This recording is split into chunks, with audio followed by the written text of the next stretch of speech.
మర్ర పెట్టుడంటే పదే పదే దేవుడితో.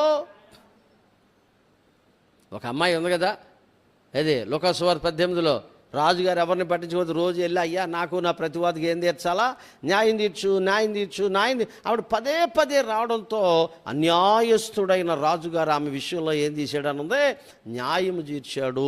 పదే పదే అడిగేదాన్ని ఏమన్నారు తెలుసా, మర్ర పెట్టుట. మన భక్తుల జీవితంలో జరుగుతుందంటారా? ప్రభువా పరిచర్యను అభివృద్ధి చేయని పదే పదే అడగండి, ప్రభువా నా భర్తను మార్చినైనా పదే పదే అడిగింది. పెద్ద సింపుల్ కదటంటే, కానీ ఇదే సైతాన్ని చేయనివాడో. పదే పదే రైతు దగ్గరికి వెళ్తావు, పదే పదే అధికారి దగ్గరికి వెళ్తావు, పదే పదే మనిషి దగ్గరికి వెళ్తావు, పదే పదే ఏమండే, కానీ పదే పదే ప్రభు దగ్గరికి వెళ్ళే వాళ్ళు ఎంతమంది ఉన్నారు?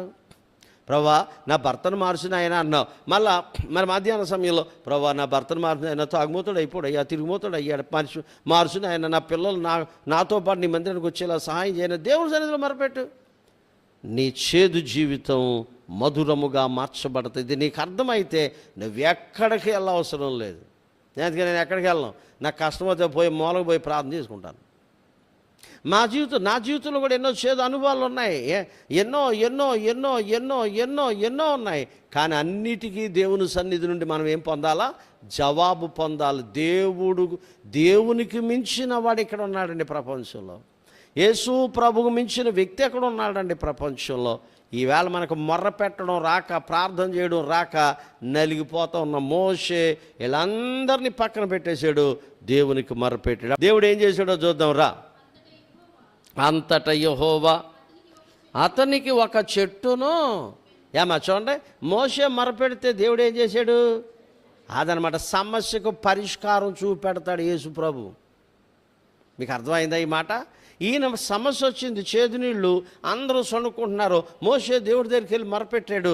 దేవుడు ఏం చేశాడట? చెట్టును చూపెట్టాడు. ఉందా బైబిల్లో? ఉందా అని అడిగాను నేను. అప్పుడు కూడా దేవుని మహిమపరచాలి. నీ సమస్యకు పరిష్కారం మీకు ఏమర్థమైందో కానీ నాకు మాత్రం బాగా అర్థమైంది. ఇది నిజం. ప్రార్థన చేయ, దేవుడు పరిష్కారం చూపెడతాడు. గర్భఫలం లేదు, ప్రభువా నాకు గర్భఫలం మీరు అడుగు, దేవుడు పరిష్కారం చూపెడతాడు. నిరుద్యోగంగా ఉన్న ప్రభువా నాకు ఉద్యోగం ఈ ప్రభువా అని అడుగు, పరిష్కారం చూపెడతాడు. ప్రభువా నాకు వివాహం కావట్లేదు, నాకు వివాహం జరిగించిన ఆయన, ఎలాంటి వరుడో ఎలాంటి వధువు కావాలో ఓ లిస్టు రాసుకుని వెళ్ళి దేవుడి సన్నిధిలో అడుగు, అలాంటి వాళ్ళు దేవుడు తీసుకొస్తాడు. సవాలుగా చేయండి ప్రార్థన. మీరు ఒక సవాలుగా తీసుకోండి మాట ఇది. నువ్వు ఇంటికి పోయి ఎలాంటి రూపురేఖలు ఉన్న అబ్బాయి కావాలో అమ్మాయి కావాలో రూపురేఖలు రాసుకుని పేపర్ని తీసుకుని మూలకు పోయి దేవుని సన్నిధిలో ప్రార్థన చేయి, నీ సమస్యకు పరిష్కారం చూపెడతాడు. ఇంత గొప్ప దేవుడిని పక్కనెట్టుకుని లోకస్తుల్లో బతుకుతున్నారు ఇవాళ మనుషులు. అరే ఇంత గొప్ప దేవుడు, ఇంత గొప్ప సమస్యలు తీర్చే ప్రభు మన పక్కనే ఉండగా లోకస్తుల్లా బతుకుతున్నారు ఏంటంటే. దేవుడు ఒక చెట్టును చూపిన తర్వాత ఏం జరిగింది చూడు.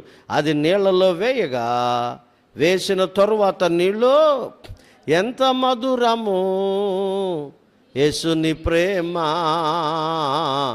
ఎంత మధురము, నా యేసుని ప్రేమ ఎంత మధురము, యేసుని ప్రేమ ఎంత మధురము, నా యేసుని ప్రేమ. ప్రేమ ప్రేమ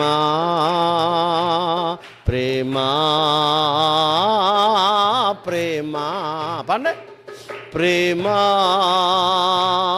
ప్రేమ ప్రేమ ప్రేమ.